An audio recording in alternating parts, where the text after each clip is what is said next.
Hello, welcome back. In this video, I'm going to show you guys how to clean a triggerfish the easy way. A whole lot easier to clean than most people think. I'll also give you a tip to help you catch more of these fish the next time you go out targeting them. Hit that subscribe button down there. Don't forget the bell icon so you don't miss any videos. Check this out. Everybody always complains that triggerfish are just notoriously hard to clean. The freaking skin is practically bulletproof, the scales are bulletproof, getting a knife through is really tough and has been known to ruin a bunch of knives. But I'm going to show you an easy way to clean these fish that won't ruin your knife and actually make it a lot easier a chore for you so you can get it done quickly and get to eating these delicious fish. These things are really good on a plate and hard to beat. So obviously a good sharp knife is very important, but the big secret in cleaning these is how you start to clean them. Right here on this top fin, this edge is about as easy a place to cut on this whole fish right here. The skin is the thinnest, the scales are the least tough, and if you start here, this goes a lot easier. So right here on the edge of this fish, just stab your knife in, work your way around it, and you can see it cuts real easy because this part's not too bad. And now turn your blade over and from the inside, cut to the outside. And just follow those bones. You're going to get to some tough spots here. It's alright if you're cut from inside out, it'll work, and eventually you get to the skull. So once you've got that opened up a little bit, you can get your finger in there and just follow those bones and kind of clean it sort of like a flounder. Now triggerfish is going to take a little more time just because of how you got to go about it, but it is well worth it. So get in there when you get to the spine. What I do is come in here, turn your knife on an up angle, cut from the inside out, that swim bladder there, and just follow this right around. Alright, so we got that cut. Now get in here and find this spine, angle your knife down so you're riding those other bones on the other side of the fish, and just cut all the way through to the far side. When I get there, I like to go ahead and stab that through. See how the knife came through? Now just cut that fillet loose. Look at there. That's not so hard after all, is it? And we didn't hurt the knife. Same thing, follow that on down. Now we got to work around that rib cage. They got a pretty good sized rib cage, much like their cousins. I don't know if they're cousins, but spadefish have a pretty big rib cage too. Now you can cut this out with an electric knife if you want. I prefer just to basically follow the bone and cut around those ribs. Just fold the fillet back as you need.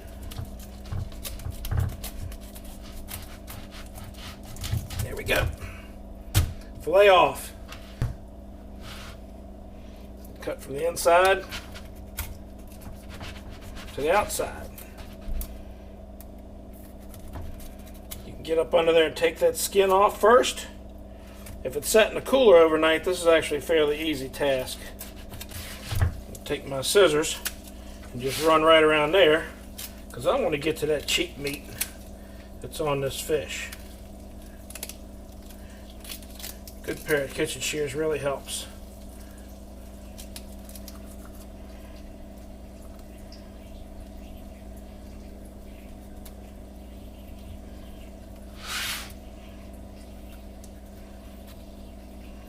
Right around that bone there. Now you don't have to do this. A lot of people just chuck this, but I like to get as much off of the fish as I can. And there's right much meat right here on the trigger.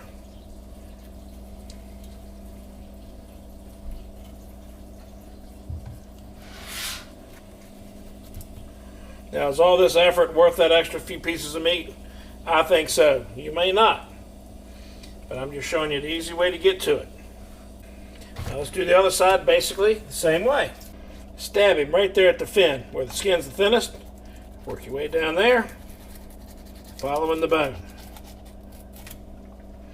Flip the knife over from the inside out. Cut your way around up to the skull. Open it up and follow that bone down to the spine.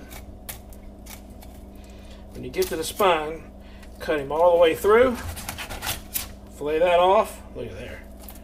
Easy enough. From the inside out, around the head. Might even use our scissors for that. Good pair of scissors are pretty good. Great way to do that. There we go. follow those rib bones again. And I know what you're thinking, but believe me, you don't have to worry about the knife slipping through this hide. Cowhide isn't as tough as this fish. Save your knife if you got the shears.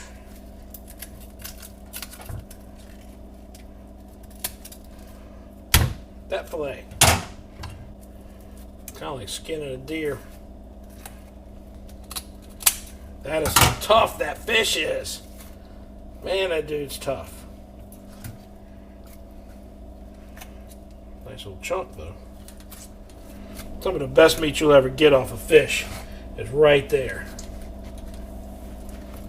And it don't look like much, but you fry that up and that's a heck of a nugget. There you go, we got about all we can off of that guy. Now's the easy part. You got these pieces off here, they're good to go, they're already skinned. You just got to skin the two main fillets. We're going to put this dude on the grill tonight. This is about as easy as any fish you will ever skin. Just let the knife blade separate the skin from the meat. Start at the tail, get your knife in there, give it a little bit of a down angle and kind of push flat down against your cutting board and skin, and just separate the skin from the meat. Once you get the hang of this, it's real easy and real fast. Put it there and hold it. Look at that. Doesn't get much closer than that, does it? And that is going to be a heck of a fillet on the grill tonight. Do the other one. Start at the back of the fillet. Get down in there where you can hang on to it.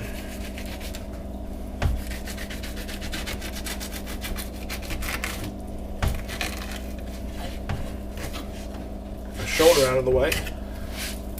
And there you go. Look at that. And that is going to make a fantastic dinner tonight.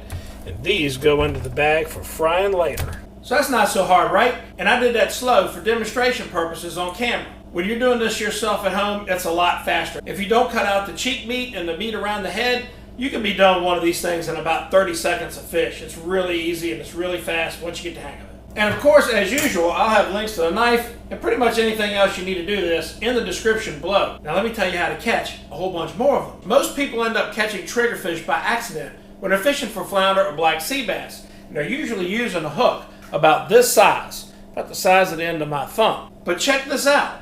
Look at the teeth of this fish. You see that? And look at the size of his mouth. These teeth are really sharp and hard as diamonds. This is the hook you're trying to catch him with by accident. And sometimes you catch him on purpose. But for him to get that hook in his mouth, what you normally end up with is little nips taken out of your bait as he goes around it. Because it's hard for him to get that hook in his mouth. So what you end up getting as he's nipping around this thing is you get these little nips out of your bait all the way around this hook. Because it's real hard and it takes a lot of luck for you to catch him just right to hook him. So if you're going to target these fish, the best thing to do is put that big hook away and get you some of these little teeny hooks. Because guess what? That one he can get in his mouth real good. It's a good strong hook. It'll go right in there with the bait. He'll be able to take that whole hook in there and you'll be able to get a good hookup. That'll give you a good idea how small it is. These are a number 4 live bait hook. A number 4 live bait hook. That's the best hook to use for triggerfish and also great for spadefish as well for the same reasons. Tiny mouth, tiny hook. Now the next part of this test is really simple. You guys fish for sea bass, you guys fish for flounder, you use gulps all the time, I'm sure. But what do you do when they bite the tails off your gulp? You just chuck it in the water and throw it in the trash? You want to target triggerfish? This is what you do with those gulps.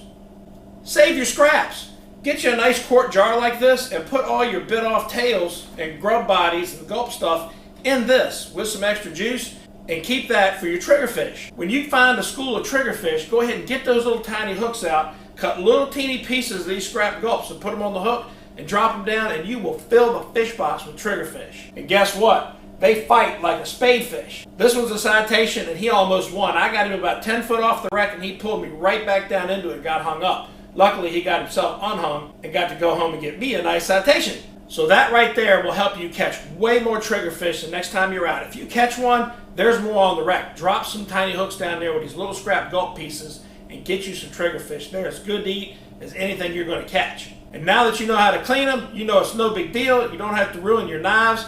go get you a cooler full of these things. Thanks for watching. Hit that subscribe button down there, and don't forget the bell icon so you don't miss videos like this one. And a thumbs up like button sure would be nice. Thanks for watching. We'll see you next time.